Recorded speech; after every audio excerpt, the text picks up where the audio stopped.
The ultimate deck podcast. Need a show about outdoor living? This is where it's at. With your hosts, Shane Chapman and Way Laurent. Thank you for tuning in. Now let the show begin.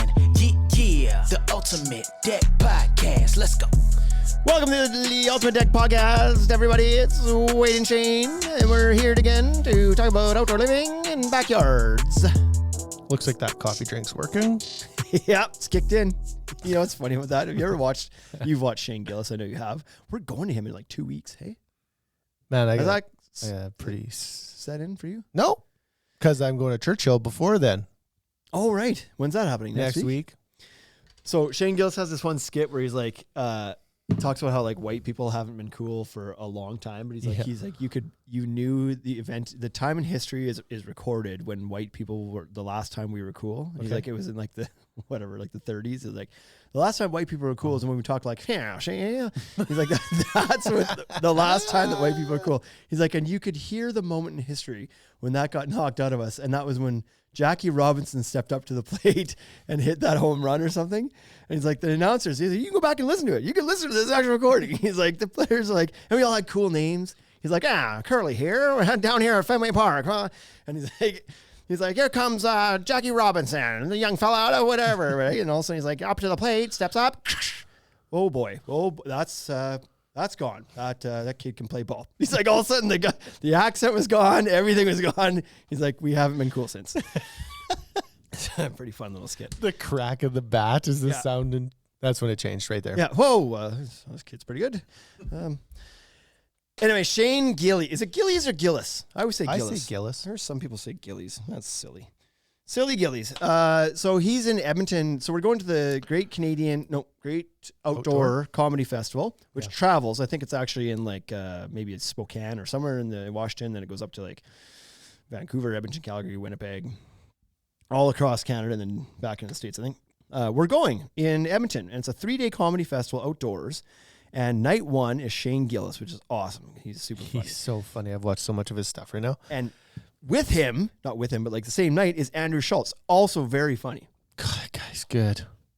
So that first night's a banger. We're like, that popped up. I was like, oh my God, are we going to go to Edmonton and see this? Yeah, we are. We for sure are. And then it's like, oh, it's actually a 3-day festival. Second night, Kevin Hart. And there's also some like additional people. And that Kevin are, like, Hart's funny. Like these are the headliners. And then there's additional comics that maybe aren't as well known, but you've probably seen them on TikTok kind of thing. Yeah. I can't remember who's with him. And then the third night is who? Bert Kreischer and Whitney Cummings. And some other, like a lesser known lady that I don't know that I know. But anyways, like big comedy festival. And Bert Kreischer's be pretty good. So I've said this story a number of times. I've still never seen him do live stand-up. I know who he is. I've seen him podcast. 2 Man in a Cave. But I've never seen him do stand-up. If people are like, oh man, he's so good. He's the machine. And I was like, I don't know what that means. Well, one of his big things, he's like, starts his skit with clothes on and then rips his clothes off at some point. And so did you see what's her face? Yeah, the roast on Tom Brady's roast. I haven't watched it. Oh, it's so I should have.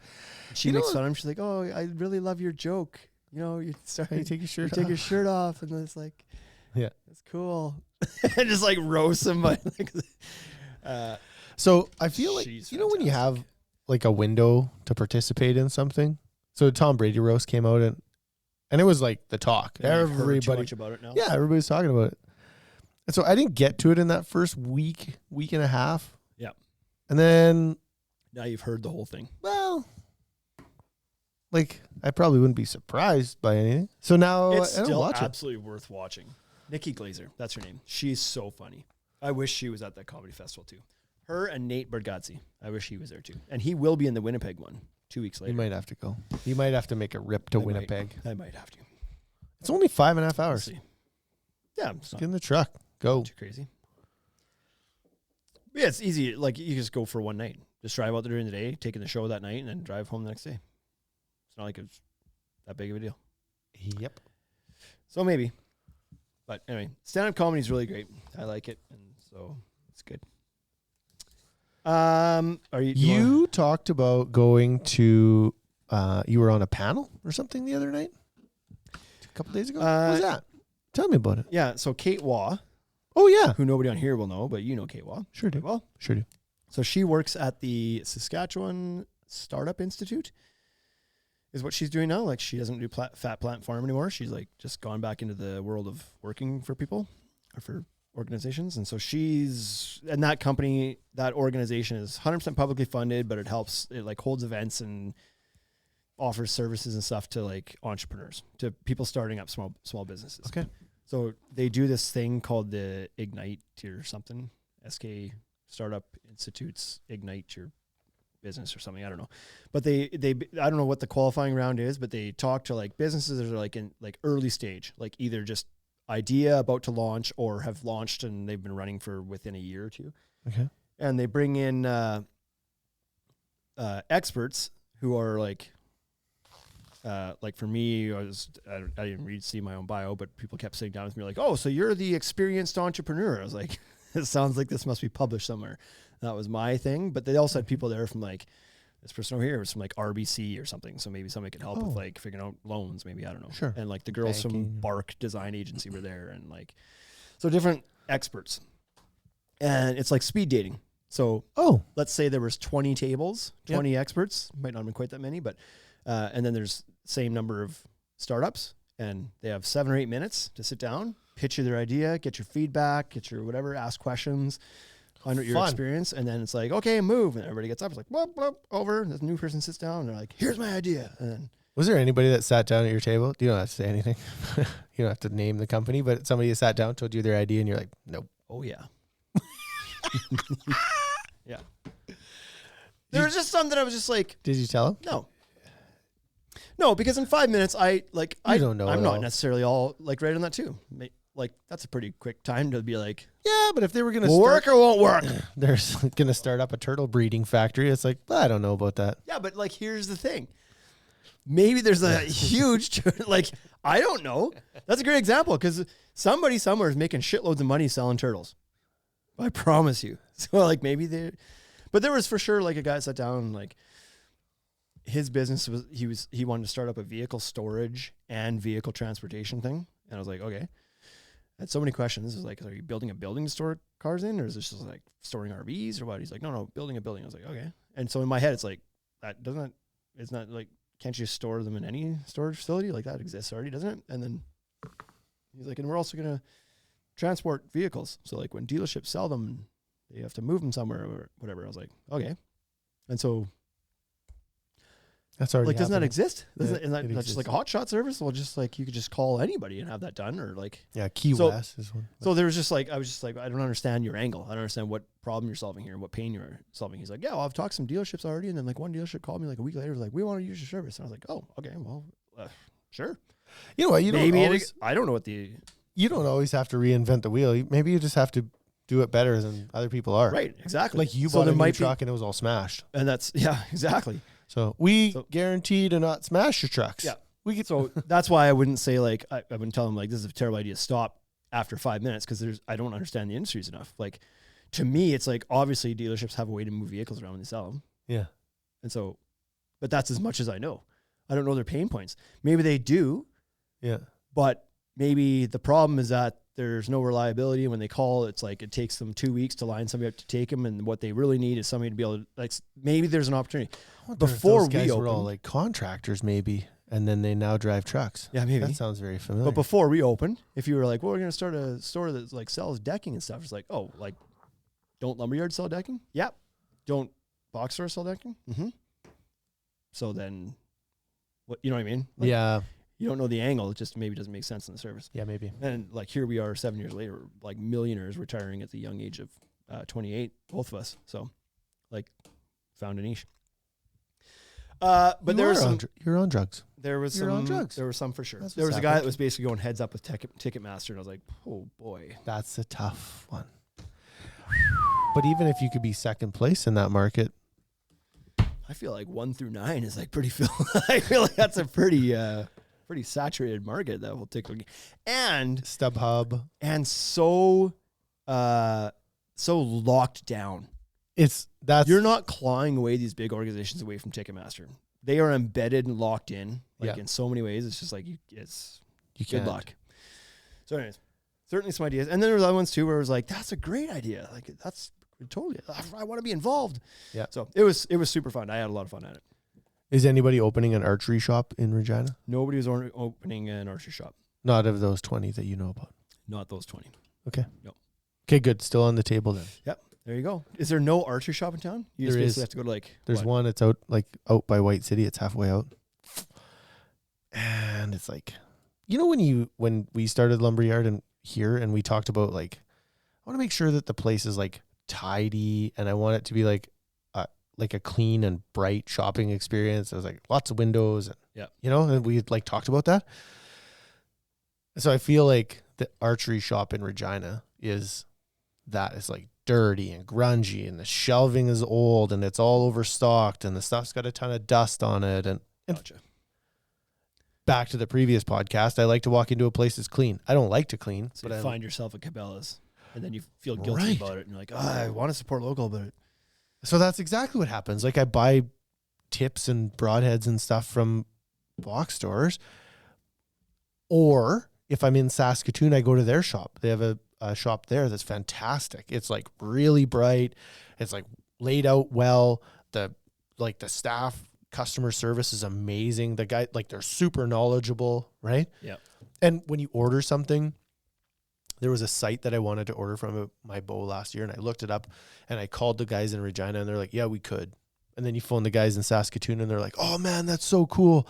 Like, yeah, we have some on order already. They're coming in. Do you want me to write your name? Right? You have that guy or you have, yeah, we could do that. Who are you going to order from? Yeah. I was like energetic, enthusiastic guy every time. Yeah. Right. And so anyways, Regina doesn't have one that's good. And the other thing that I don't like about the archery industry is that you're supposed to buy arrows and then shoot them and decide whether they're good. Why can't you just try them? Why can't there be a bin full of arrows that you could just try? There you go. There's that do you know where Dutch Growers used to be? That old building down on like Pasqua. Oh yeah. So they're re-renovating that entire thing and turning it into a thing. And they're looking for vendors right now. And they put out some ideas of types of vendors they're looking for. And it's like, maybe that could work down there. One of the things they were like, maybe golf simulator could we come down here? It's like they were looking for like outdoorsy activity type things. So I'd love to do that. Put archery. an archery There shop you go. So because it's like I want in the next few years I'm going to replace my bow, but I don't know which one to get. Yeah, and they're $1,400 or more a piece. And so you can't go shoot one now. You can, but it's like. It's weird. It's like here in Regina, it doesn't seem like accommodating. They have a range. They're like, you can, but you go there and it's like you've inconvenienced the guy behind the counter. Right. And then it's like, did you got arrows or what? Yeah, I have arrows for the bow that I use, but I'm hoping this one's a little bit faster. And so then I need a different spine because it's, anyways, there's something there for sure. But anyways. Okay. Well, open one up. If you were hoping that was your 7 or 8 minute pitch and you're going to hear feedback from me, that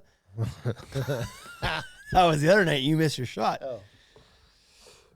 I thought you were just accepting all pitches. Yeah, I would love to, but we have a podcast to do. So. Well, that sounds like a great idea. This is that exact scenario is how this store started.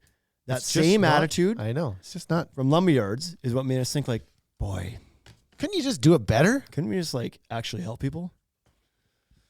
So there it is. What would you call it?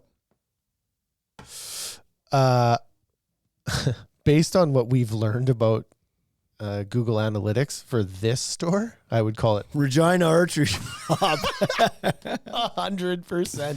Because then you can nobody would ever out-index us. Yeah. Ever. Yeah. It's like they actually search your name. That's what they're searching every single time. It's like, okay. Not a terrible idea.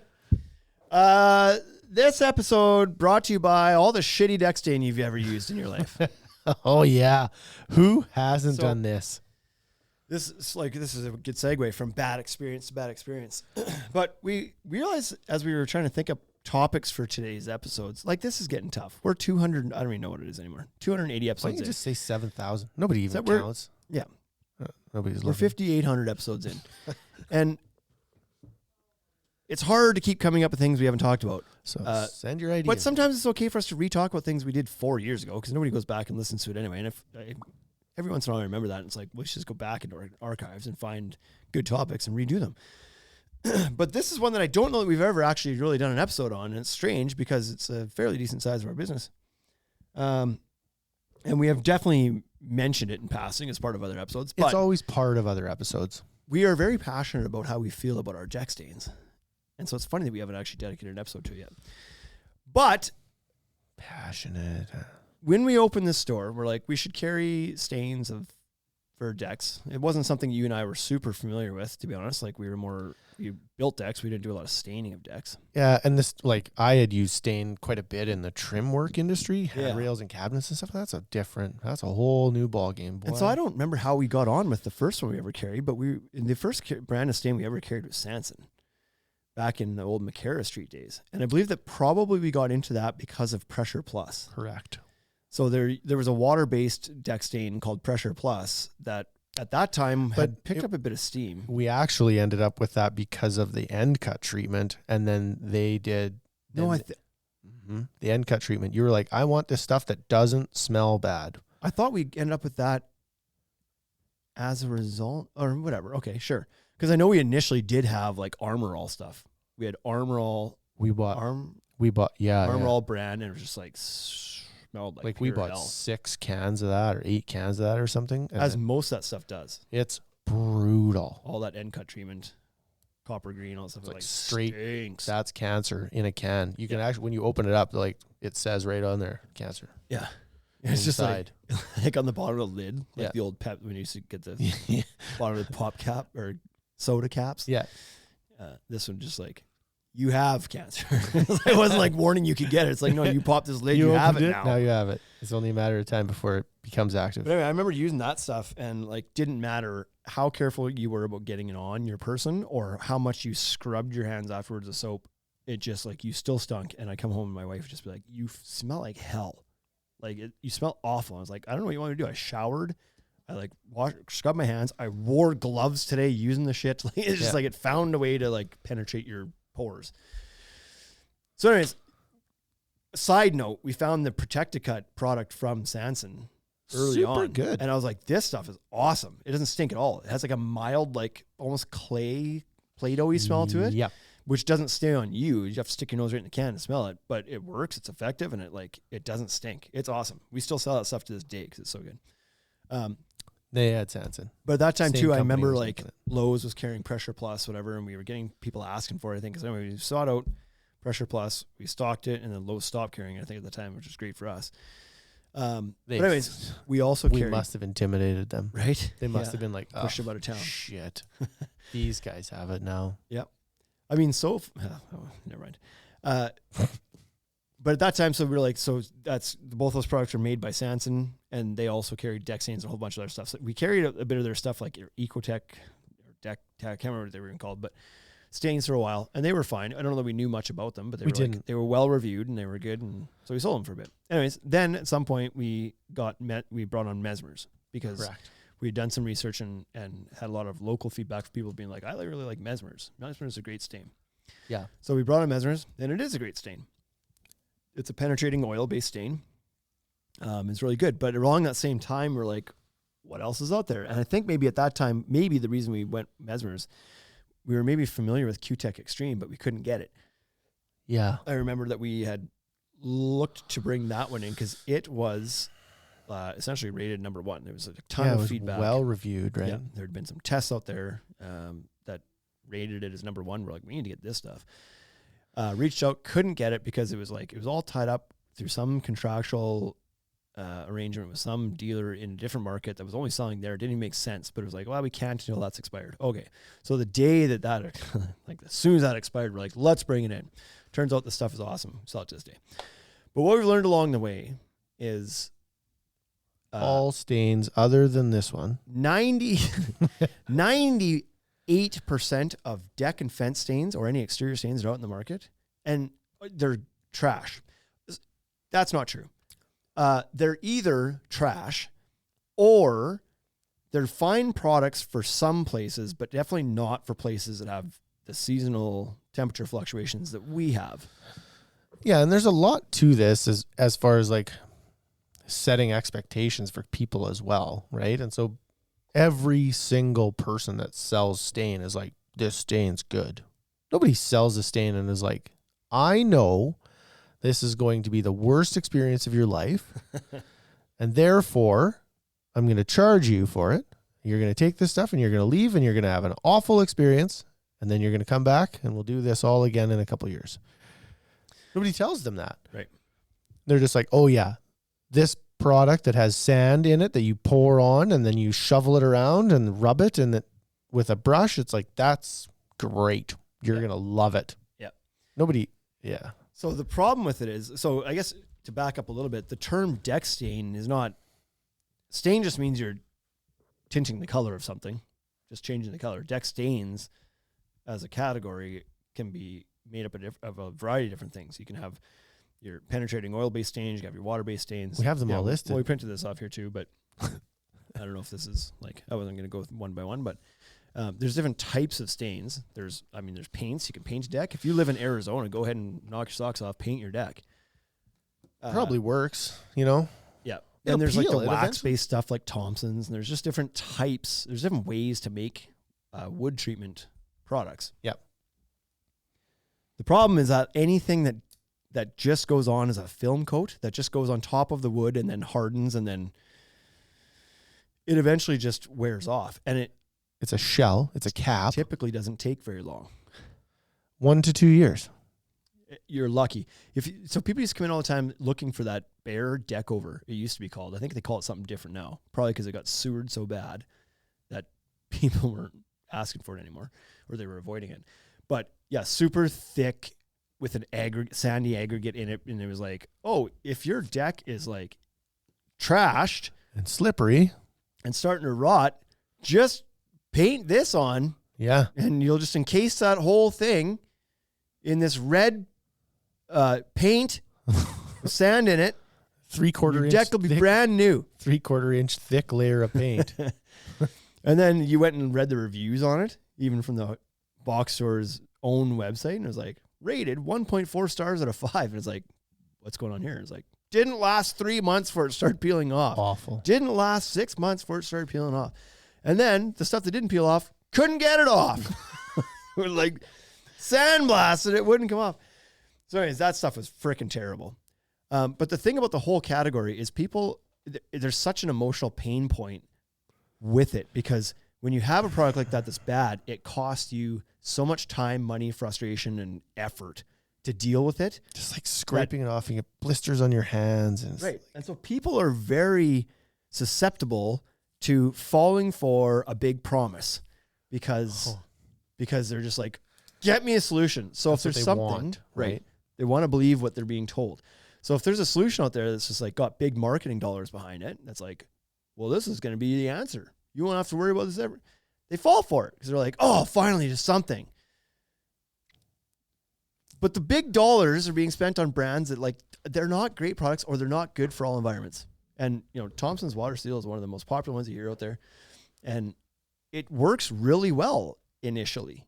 It's essentially a wax that goes on top of the board. So yeah, it repels what the story that you see the pictures like water beading, whatever, and you go and put it all over your deck, and then you spray water on it and it beads up. You're like, yeah, like that's that. what I wanted. Perfect.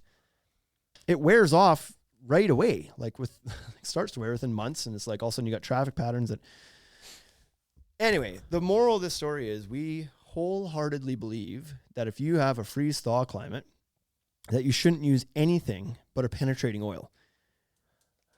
Yep. Because That's how I feel. with the freeze thaw and with the changes in humidity, more than anything, maybe between, like, let's say, you know, Southern Ontario summer, very humid off the lake, get into winter, very dry. People don't understand that the air is super, super, super dry in winters, because it's like, well, look at all this snow. Snow is water and water's wet. But it's like, it's dry. It's why your lips crack and your hands crack and everything else in winter. Yeah. So you have these cycles, and not only from like season to season, but like daily, like freeze thaw cycles happening daily. Yeah. And that wood is just like expanding and contracting and expanding and contracting, expanding and contracting. And so if you've put this shell on it, or this coating on top that doesn't expand and contract at the same rate as the wood itself, it cracks. And once it cracks, it's over, because then water gets into the crack and it swells and expands and it starts to peel and chip and flake all that coating off. And now you've just got yourself a bloody mess. And what people do is they're like, oh my God, this is terrible. This looks awful. I can't believe this. This is something I never want to do again. I guess I'll go pick up another can of it and pour it and put it on top and hide this again. And then lo and behold, next year, oh my goodness, look at this mess again. And they get caught in this cycle because they don't know what else to do. And it sucks to have to take that off. Can you think of something that you do in your life that is like that? So for instance, like every time you close the door, you like slam your finger in the door. You're like, hey, I can't seem to figure this out. Close the door, slam finger. Yep. Having kids. Oh yeah.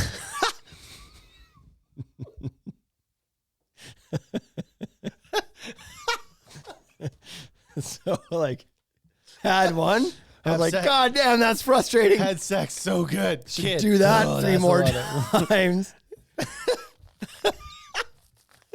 Yeah, I think I can relate. But no, That's so so funny. what we often tell people is like, they come in and they come in when they're finally fed up and they're like, I don't want to do this anymore. And they might be coming in to be like, we're going to do composite. Why? Because I just do not want to stain my deck anymore. It's just awful. It's just constantly peeling and flaking. I'm having to do it every year, blah, blah, blah. And sometimes we undersell ourselves. We could sell them a new composite deck worth thousands of dollars.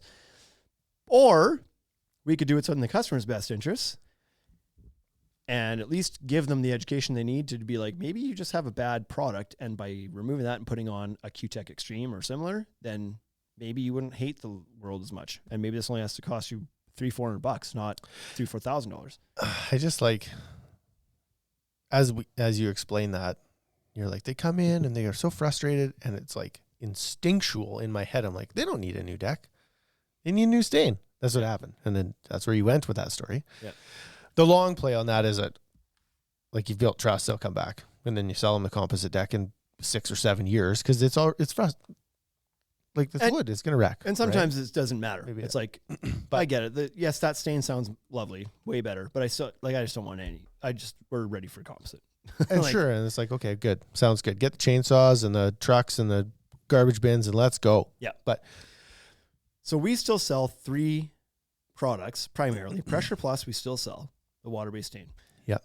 It's an okay product. It's water-based. It's a good budget little option. It requires constant recoating. It wears off fairly quickly. It's inexpensive, but it's okay.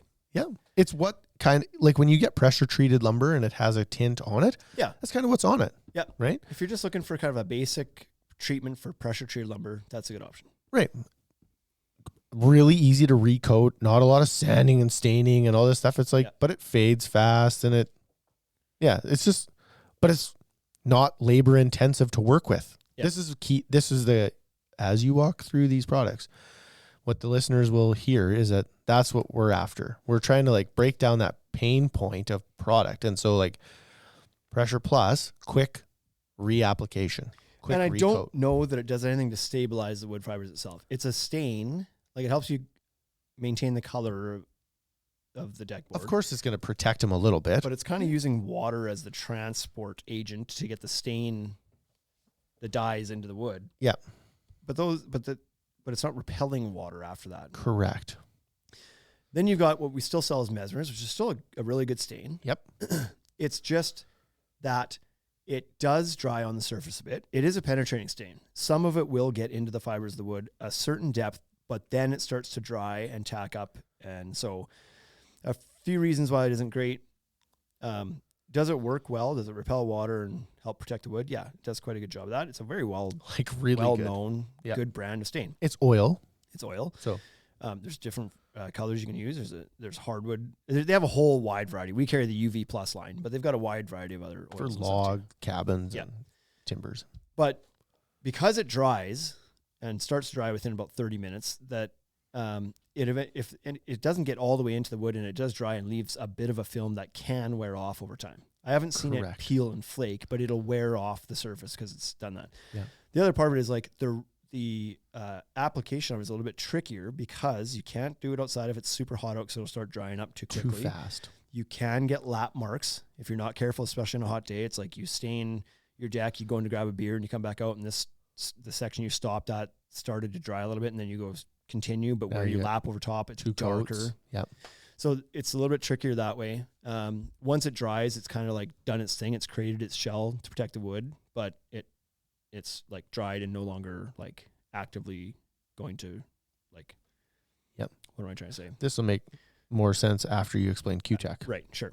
So then Q-Tech, on the other hand, synthetic oil that stays active. It doesn't ever dry technically. So it soaks into the board and stays as liquid oil. So that means it's going to travel very, very deeply into the fibers of the wood.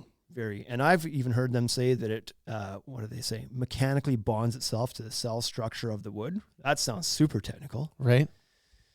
You sound like Jordan Peterson. Yeah. I listened to a podcast of his the other day. Yeah. I listened to one of his podcasts, and it was just like, you're too smart.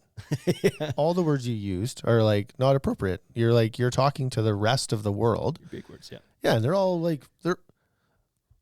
I didn't understand every word, but some of the words were like just required thought. And I was like, God, like why couldn't he just say, yeah. Anyway. So isn't that like a psychological positioning thing on people that actually don't know what they're talking, is they like to use big words to like intimidate people? I feel like he's actually quite smart, so I don't think that's probably why he does it. Super smart. But he certainly would be a hard dude to have a debate with. Yeah. Yeah, for lots of reasons. But anyway, the oil goes into the wood, stays active. So that's nice for a couple of reasons. It's going to get nice and deep into the wood. And it doesn't dry, so it's cumulative. So the next time you go to oil it on there, you're just adding more oil into the core of the wood, which means it's going to protect it for longer until the next time you have to stain it. Yep. Another nice thing is it doesn't really matter how thick you put it on. They say thin coats are better because they'll soak in, your dry time is lessened. Yep. But even if you accidentally put it on super thick, like real thick. Yeah. In a Mesmer's or other oil type of situation, that's bad news bears because that's going to gum up and end up just like a sticky mess. And you can prevent that from Mesmer's. You can prevent that sticky, tacky finish by wiping it off. Right. So you have to apply do it that. for 30, apply it and then wait 30 minutes if it's 15 degrees and cloudy. If it's 30 and sunny, don't stain your deck with Mesmer's. Stain your deck with Q-Tech. Yeah. Heat works better with that. But if it's 15 and cloudy, you wait 30 minutes and then wipe the surface off and you'll be okay. Yeah. No, that doesn't have to happen. You don't have to have a tacky finish. Yeah. You just have to make sure you wipe off. It's an extra step. You have to wipe off the excess oil after 30 minutes. Correct. Q-Tech. Or else it gums up. You do know. Q-Tech, just leave it. It just takes longer for it to soak in. It's self-leveling, essentially. So if you do lap over top, even tomorrow or like later, it's okay. You may initially see a little bit darker pigment if you've left it for a long time and then you come back like days later and lap over top. It may initially look like a lap mark, but it eventually kind of dissipates and self-levels and moves on and there's no lap mark. It's like, oh, there's already oil here. I need to go further left where there's none. Yeah.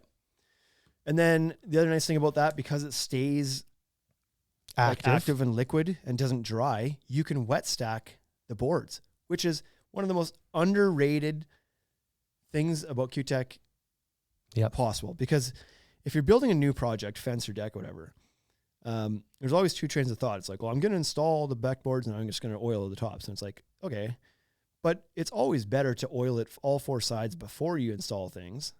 That way you've got all four sides protected. I've heard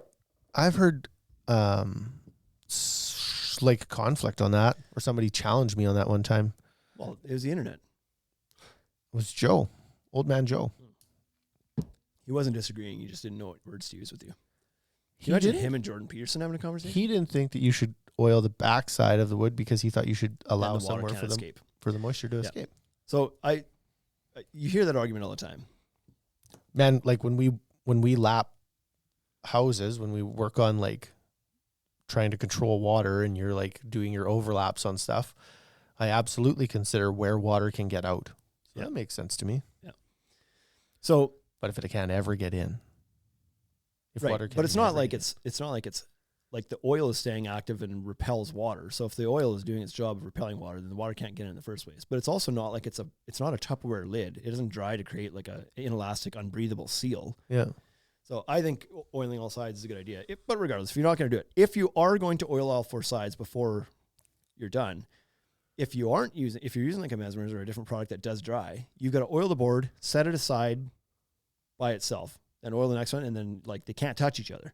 Yeah. And whatever you're setting them on top of, dunnage or some blocks or whatever, is going to leave marks in the oil. Yeah. Q-Tech, because it's active and liquid all the time, you can wet stack the whole thing. You stack up the whole pile back in a big bundle if you want. Mm-hmm. And it's okay. It's not going to stick and dry together and glue itself all together. And it's not going to leave stupid marks everywhere and be shitty. It's just like, it's going to be all right. Then you install it. Yep. And then you put your final coat on, second coat. All looks so good. Yep. And then anytime you puncture it, so you put some screws in after you install it, Oh, yeah. oil's active, you create a new scar in the wood, and the oil eventually kind of moves into and protects that area too. Like it's really incredible stuff. I sold some to a lady down the floor today because I was helping cover the floor a little bit while they were doing their product knowledge session on the vinyl fence stuff. And somebody came in, they're like, we came in to get Q-Tech because you guys get recommended all the time in this gardening forum on Facebook. It's a gardening group. And I was like, oh, that's a new one. New Like, group to join. people often there are like, what should I stain my deck with? Or what should I stain my planter boxes with? Oh, yeah. And they're like, you guys get mentioned. And everybody says, go get Q-Tech from Ultimate Deck Shop. I was like, shoot, I need to get into this group, I guess. So they came here because of that. And I was like, I told them, I was like, we sell all sorts of stuff. Some of it's very expensive. People would come in here and they'll spend $20,000, $40,000 on deck materials, lumber and composite and railing and all this stuff. Mm-hmm. And they often do leave reviews. But the thing we hear the most positive feedback on is these $120 gallons of stain all the time. Because it just like, the pain that you're solving for people from their experience of using bad deck stain to this easy to apply stuff that works really well is like, it's such a shift from like, this was frustrating to this was great. You got to them emotionally, right? Right. 100%. It's like solved the big pain in their life. Yeah. Whereas a deck, it's like, you don't have a deck. It's like, yeah, it sucks, but it's not like every day you're like, oh, I just can't sleep at night because I don't have a deck yet. Yeah. It sucks, but the gap in the problem solving is less. Right. So it's like, this product is phenomenal. But people absolutely would wait an extra 2 years if they had to stain their deck. Like they would walk out and be like, F this. I'm not doing this year. Right. I'm not doing this. I did this shit 2 years ago. And and they get so mad and then they walk away from it. We often talk to people whose decking isn't really even that old. Like how many people do you have come in here that are like, we just built a deck 3 years ago, 5 years ago, 4 years ago, 5 years ago. The frame's still fine. Yeah. It's just that we're not like, I'm not doing this. We're 60 years old. We're not, I have no interest in staining my deck every summer. Yep. And so for some of them, it's like, they don't care that Q-Tech is easy to apply and it's the best stain ever. They just want to go to something mainstream. And that's fine. But for anybody who's not doing that, it's like, get yourself some Q-Tech, man. So you said something that jogged a memory in my head. What was it? After I was going to tell. Oh, the time. It was that. So they're going to wait 2 years to do it again. The time. Let's dispel this myth right now. Right now on this podcast. Everybody's waiting. I'm part of these Facebook groups too. Anywhere you go. Reddit, Facebook groups, Quora, doesn't matter. Anywhere. One of the most common questions you hear about backyard projects is, how I just built a new deck. How long do I need to wait before I stain my deck? And it is probably one of the world's questions that gets answered the most disingenuously of any question in the world, because people just throw out these random like wives' tales of answers and hardly anybody's correct. That's not true. Some people are correct, but anybody who's just throwing out random times, it doesn't help to ask the question because you'll get 55 different answers. So now where are you? You're no better off than you were before you asked the question. But the most common thing people say is like, wait a year, wait a year, wait a year. There's no context. For what purpose? Because then it'll be dry. Yep. Real dry.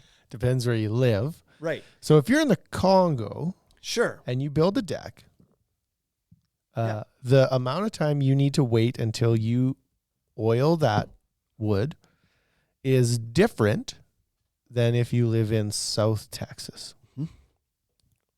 And it's different depending on what oil or what treatment and what paint or what stain and whatever that you're using. Like that plays into it. But it all there's two things that matter, and neither of them are time related.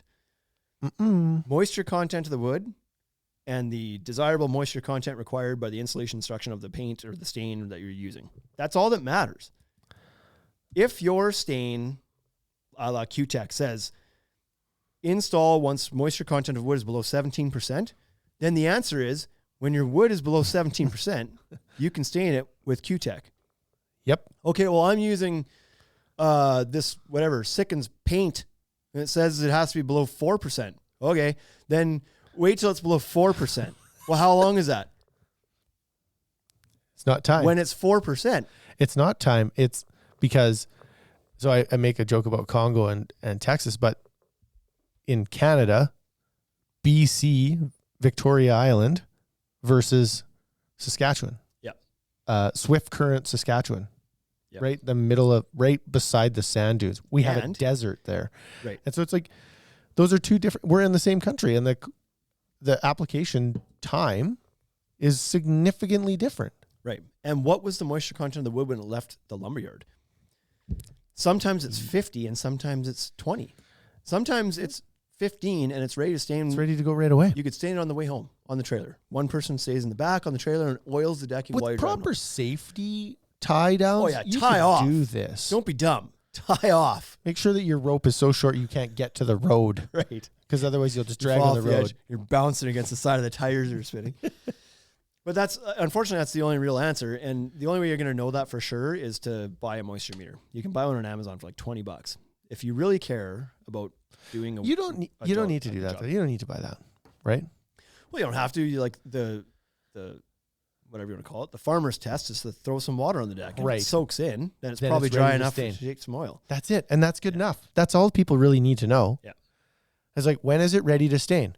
If you spill water on your deck or throw water on your deck and it is absorbed into the wood, then the wood's ready. Yeah. It's thirsty. Yeah. Give it a drink. So that's the quick and dirty way to tell. That's not going to give you a precise measurement. It's like, is it 11 or is it 15 or is it 25? It's not going to tell you anything that You don't need precise it to, probably, but you don't need that. you just need to know it's like if water soaks in right away when you pour it on it, then it's dry enough. So to your point, like I've tested it here, and Saskatchewan for sure would be probably one of the quickest to dry times, quickest to ready. Because I've literally tested with a moisture meter lumber that's sitting in our yard that's at 50%, and you take it out to a job site and install it, and it's below 20 within like 2 days, like well below 20. Like it dries fast. We've got a dry climate and we've got lots of air movement, lots of wind. Right. And so it takes no time at all. So people are like, we have to wait a year here. Don't do that. By the time you've waited a year, Wrecked, it's trashed. It's dried and twisted and cupped and cracked and checked and everything. And the whole point of doing this is to maintain the moisture of the board so that it stabilizes it, so it's not expanding and contracting all the time and cracking and whatever. That's what causes all the cracking. But people don't, like, that's not good. That's not a good answer, right? People don't love that. They're like, okay, get a moisture meter. But if you can give them months, so we're funny in Canada. We operate on time, right? Yeah. Even when we drive somewhere in the States, everybody drives a distance, and in Canada, we drive a time. Yeah. How far is it to Edmonton? 2 hours. 7 hours. 7 hours. Yeah. Right? It's like, how far is that? This is 7 hours far. Yeah. But certainly if you're buying that same lumber in Florida, it's going to take longer. Yep. But it's not a year. Like it's just blanket No, answering a year is just bad advice. No, I don't think anywhere in North America is it a year. I can't imagine it. I think at the very longest, it's 6 months. Yeah. And I think at the shortest, it's a week. Yeah. Right? So I've been in Saskatchewan, Disney World in 35 humid conditions, and the characters like to come out and draw their faces, their shapes on the pavement in water, and it evaporates in like 2 minutes. Mm-hmm. So the water in your deck boards is also going to evaporate. If it's got some airflow and some sun on it, even if it's humid, it will take longer, obviously. But it's still not a year. Yeah, I just think like a couple weeks in Saskatchewan where we are, I usually tell people 2 weeks to a month, you should be on it right away. And they're like, I don't think so. And your cedar's probably fine right away. A lot of cedar is kiln dried before it's coming to like it's the treated stuff you have to worry about the most because it's like it's been impregnated with water. So it's artificially high in moisture content. Yeah. Okay. But anyway, that's Shane's tip for the day. Well, there it is, dispelled. Now the whole internet knows. It's We funny. should never hear that again. How long do you think it'll take for your gospel to travel so that we don't have to answer that question anymore? That won't happen. There's people on the internet. I don't know if you've been there. Have you tried the internet? I got a new computer the other day and turned it on. Used it. Works? I was on the internet with it. Good. The internet is a funny place. Computer. The internet is a funny place full of people who don't know that think they know. And you cannot change their mind. You cannot educate them. It doesn't matter any fact. Wait, do you want to give me an example about significant portion of the population that still believes the earth is flat, and it doesn't matter how much proof is put in front of them. Doesn't matter. You know what? I think one of our employees is a flat earther. His name's Marty. Like Marty. Oh yeah, I was going through my head. I was like, who? I honestly came to like Karen, but Marty I could see. Marty's a conspiracy theorist. I just can't make sense of it. I can't make sense of that when people don't understand, when they're like, aside from all the evidence that it's not, I think all you really have to do is ask why. Why is it? Why do you think? Why the cover up? Flat. What do you think was going to happen if we all found out that it was flat all along? Why? Well, NASA's created just to fool us all. Why? Why are we spending trillions of dollars to convince everybody the world is round when it's really flat? What does it matter? Doesn't matter. The other thing this is what I know for sure. We're dumb. People are dumb. You can't have laundry detergent left out. Otherwise people will eat it. Yeah. For fun. So if the earth was flat, somebody would have driven over the edge of it. Right? Somebody would have. They would have driven over the edge of the earth. Or they would have fallen. Can't. There's an ice wall there. And they're where? At the edge. No. That's the story, Wade. There's around the edge of the flat earth on the disc is an ice wall. So drive to it.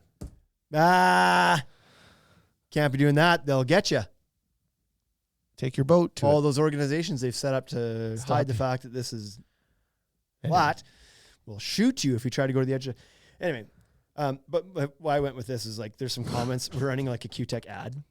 And there's comments and guys will pop in and be like, it doesn't work. They'll just try to rip it, right? And then one of the guys recently was like, just beaking me. He's like, yeah, you talking like a real first year marketing student. It's like, I don't know, dude. We're not so big that we have first year marketing. It's the owner that's actually posting here. But anyway, just nonsense. Of course, What did he like? I don't even remember what his problem was. He just didn't like. Just thought the oil was a scam and we're pushing all this shit and nobody needs it. And right, but what's the other option? It's like, okay, well, nobody needs that. What's the solution? No, just use nothing. So he disappeared after I was like, well, first of all, like, here's what you're wrong about this I'm oil. not a first year student. It took me 9 years to get my degree. Pretty much what I said. So, yeah. So I'm dumb as shit. Yeah. And the other guy that got onto it, and I actually invited the other guy to come on the podcast because he started breaking. He's like, and he wasn't making any sense. Like he was like talking to Joe. It was just blah, blah, blah. And I was like, invited him to come on the podcast? Yeah. And then it's like the more I dove into it, he kept talking and beak whenever talking about like, so he doesn't believe that all these products are, you don't need any of them. Wood oils, wood treatments they're all shitty. They don't exist. They're not real. They don't do anything. In order to truly preserve wood, you have to do it like his family's been doing it for the last 500 years. His grandma's recipe of heat treating, like just on and on and on. And then eventually John, actually, from Q-Tech, popped in and was like, actually, and this guy like replied back. And at that point, I already given up on this guy. I was like, you want to talk more about this? We can absolutely do this podcast. Let's do it. You game? Come on. I was like, send me your details. He hasn't sent me his details. Yet. He replied a bunch. He was like, blah, blah, I'll teach you and everything. It's like, sounds good. Let's talk about it. I got like an hour and a half on the podcast. We do it live. I'll invite somebody from the lumber industry. I'll invite somebody from Q-Tech. We can all talk about it. Oh, man. You just have to send me your contact information because I can't contact you from the page. It doesn't let me. So send me your information. We'll get you on. And he's like, I'll do it. I'm going to do it. We're going to do this. And I was like, sounds good. Send me it. He has not sent me his contact information. Then John piped in and was like, actually, here's how this works. And here's all this stuff, whatever. And the guy replied one more time to John. Then I think John quit too. He's like, never mind. It's like, when you just can't win. You're arguing with a flat earther. that scenario. Maybe he was 5. Maybe he was 5 years old. No, he was closer to like 75. Yeah. 65 maybe. Anyways, but that's too bad. It's too bad when people are closed-minded like that. Yeah. You know, it's the same when you have when you end up in those conversations where you tell people that using joist tape or any sort of protection over top of the joist will extend the life of the lumber. And people, inevitably, somebody steps in and is like, no. And it's like, okay. And they're like, prove it. The same argument for that. Prove it. Show me that it works. It's like, then if water gets in, it can't get out and it rots the board faster. right, Make this make sense. but it can't get in. The top of the board is covered. The other 3 sides aren't. So water, even in the scenario that you're worried about, it could still get out. The sideways rain. Still get out. Shingles. Are you worried? Yeah, yeah. Like, can we all agree you do shingle your house, right? shingle your house? And it's like, nope, doesn't work. Okay. So Never mind. I use tin. Oh, right. Would we all agree You that use there's a something. layer of protection on the top of your house? yeah, same idea. Joist tape. This is going to roll into a joist tape conversation. No, it's not. Keeping it on track here. We're on track. Yeah. Okay. Well, I think we've exhausted this conversation. Anyways, well, do you want to wrap up a little bit with the UV protection and the color and the tint and stuff? Sure. So I guess There is, like we talked about oils, but So here's bring what this started back us in. down the path of becoming such big Q-Check fans and why we took the chance on it to begin with. Like not more than a couple years ago. I think it was maybe like 2018 or something. Let's call it 2016 maybe. I believe it was. I think it was Kim. How do you say his last name? Cadwick. Cadwick. I believe it was him that kind of ran this test, but it was published in Professional Deck Builder magazine. And to answer the question of like, well, what's good and what isn't, because there's a lot of stains out there and some are good and some are not. He's like, well, what's the best? And so he did this 2-year test, 26-month test, I think it was, where he took the 24 most like I don't know if it's the most, but like the really common popular stains that people know and use and to see like what lasts, what works. And so he rated them on 3 things. One was ease of application, one was color retention, and one was moisture protection. So how easy does it go on, and how easy is it to apply maintenance coats and like keep it up? How much is it going to fade over a 2-year cycle? And how much does it actually bead water? And, at the end of the 2 years has protected the wood from checking and cracking and all this stuff. Q-Tech was rated number 1 in that whole thing. And it was rated as extremely easy to apply and to do maintenance coat. There's like literally no prep hardly. You pressure wash it off, clean the deck, Clean it. and then go. That's table stakes with anything. Color retention was excellent, and the moisture protection was excellent. And it was the only one that scored like basically perfect in all 3 categories. There were other products that they also classified as recommended, but maybe the application ease was like medium because you did have to like do a light sanding before a maintenance coat or something, right? Or use one of their products to get it ready again or something. Yeah, or like with Mesmers, you talked about having an overlap. So that's not perfect, but it's like, yeah. So that's a 4 or a 3 out of And 5. there wasn't very many that had a really high rating on the moisture protection, which is the primary function of doing that's this. the point of it. And Q-Tech was the top rated on that as well. So it was just like, it was the number 1 rated stain in that test, which was a great test because you got to compare it against all these other great brands. And it's not saying that like everything else is trash. It's just like, this one's in a league of its own. And there's other really good products too. And then here's some that are not as good, maybe popular, but not as good. Yep. So that was like, we're like, well, that's like, if you're going to carry a stain, why not carry that one? Yeah. The Great Stain Shootout, I believe is what he called it. Yeah. And, And now here we are, good. and we've sold thousands and thousands and thousands of gallons. And it's like I said, it's one of the products we hear the most positive feedback about. Yeah. There's been like 2 people over the years that have been like, why did this happen? And they did have some issues with it not, but there's always a reason for it. It's like, it wasn't, there was mill glazing in the boards. You didn't give it a light sand on the first go. And that doesn't mean that the very first time you use Q-Tech, it's super easy. It is if the wood isn't treated. But if you're taking Thompson's Water Seal off or Bear or whatever brand, Sikkens, Mesmers, whatever product you have, the unfortunate reality that you're facing is that all has to come off. You have to get it back to the wood. Yep. And that sucks. That sucks so much. It's the worst part. And you can watch people walk in here and they read all this stuff about Q-Tech and they're like, I can't wait. I'm so excited. How do we start? And I was like, you sand a lot. And they're like, no. I came here because you said Q-Tech means I don't have to sand. And I was like, this is the last time. Next year. But this time? Yeah. You're gonna do some sanding. You got to do more. Well, you can get the stripper on there and do 80% of the work for you. The stripper will take care of most of the coating, but you will have to do some elbow grease. It's so funny. Like when you just have to deliver the actual hard truth to someone, they're standing in the store and you know they don't want that answer, and then you tell them. But anyways. But it's just like, that's the reality of it. It's like, oh, but I don't, like, I came here to not have to do this. It's like, you only have to do it one more time. Yes, it's going to suck. But what you were about to do, had you not decided to switch Q-Tech, was going to suck too. You were still going to be sanding. You were still going to be prepping. And then you were going to put more of the stuff on that meant that you were then going to have to do it again next year or in 2 more years. Yeah. This time, you're going to do the same thing again, maybe a little bit more because you have to get everything off now. Yeah. But then you're done. Yeah. Well, next time, I just put more on. That's it. Yep. Just put more on. So I have 2 things that I'd like to make sure that we mention on here. One, putting a UV protectant in the stain is very, very important, I think.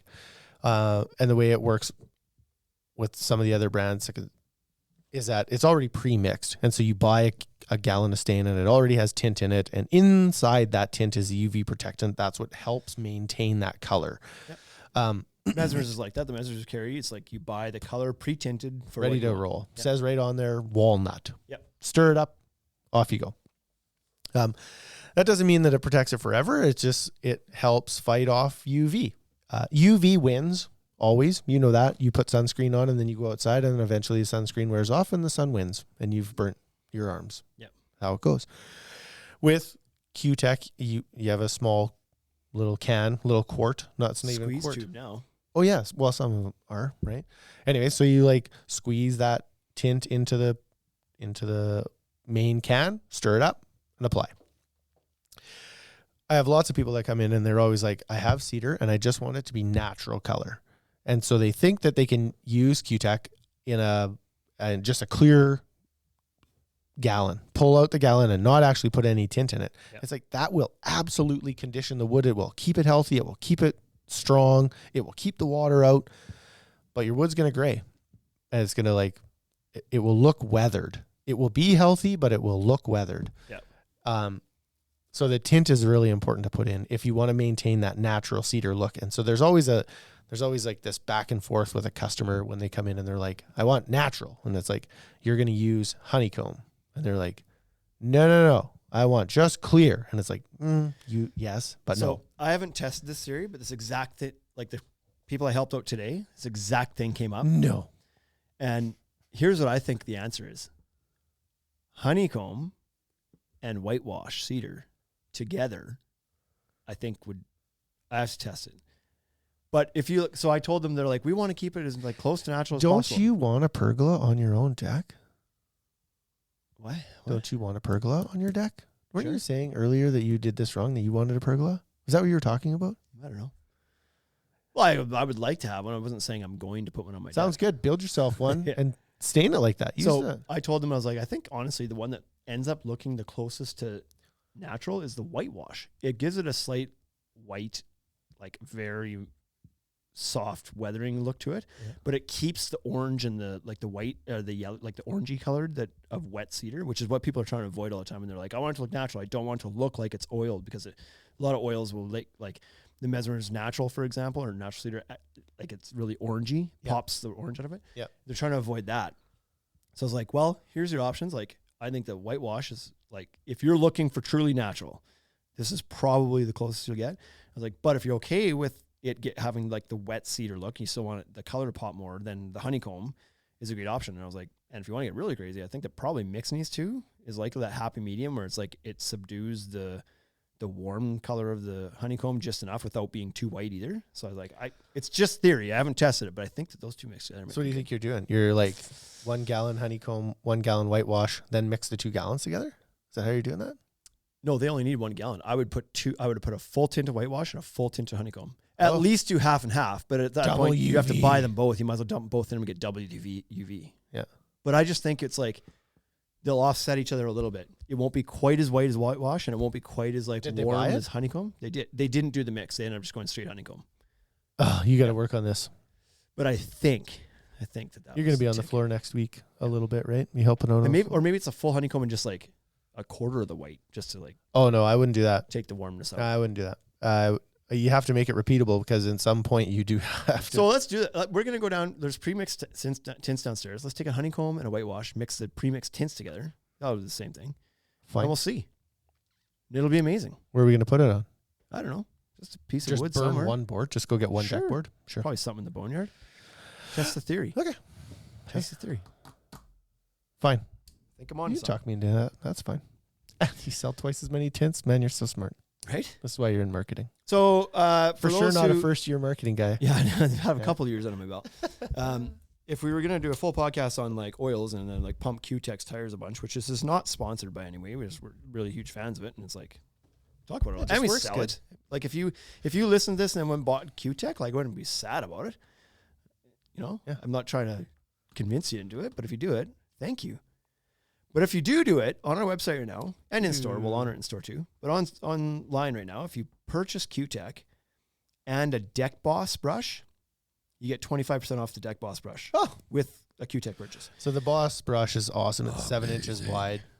And so it's able to coat a board and a bit, which is really important. Gets the sides of the boards, which is very important. Really, really, really speeds up the process of staining your deck. It's a premium brush, no doubt. Like it's a $50 Canadian. So it's like $9 US, but it's like $50 Canadian for this brush. But it's 7 inches wide by 2 inches thick. Super premium, thick bristles, picks up a ton of stain. But the coolest thing is it's got that angled broom handle attachment. So you can just dip it in the tray and then just brush it on like you're curling. And it makes like such quick work of a flat surface. It's not good for doing railing and stuff, but for a flat deck surface, it's amazing. So I told these people about that too. I was like, do you guys need brushes? They're like, we're not really sure we're going to use for brushes. I was like, okay, well, here's this one. Here's why it's awesome. And it's 25% off of the purchase. We also have these other brushes if you'd like. I've got this 6-inch wide one. They're great too. This is $13. Like this is cheap if you want to do it. Doesn't do the broom handle attachment. It's not quite as big, not quite as premium of a brush. And they're like, I think we need that too. We'll just take both. Like I was killing it down there today. Yep. It's easy to sell when you like. I didn't have to sell those people on anything because they had other people on the internet tell them to come here and get it. Right? That was the gardening people. Yeah. They're like, we're here to get Q-Tech because somebody posted in this garden group and you guys were mentioning and everybody was saying like you have to go get Q-Tech. So I didn't have to even sell the oil. I said to help them pick the color. Yeah. And then suggest some brushes. Get some brushes on them, but they were buying brushes anyways. Right. You're a hand-fed one. Okay. So just for fun, I wanted to look at this, the sugar content of this drink because your demeanor has changed significantly over the course of the last hour and a half. Oh yeah, I've livened up a little bit. That's how much I like Q-Tech. You want to know how many grams of sugar it takes for you to feel the way you're feeling right now? Probably grams. That's actually what's written here. It didn't even say 46 grams of sugar. Not 40. 46? 46.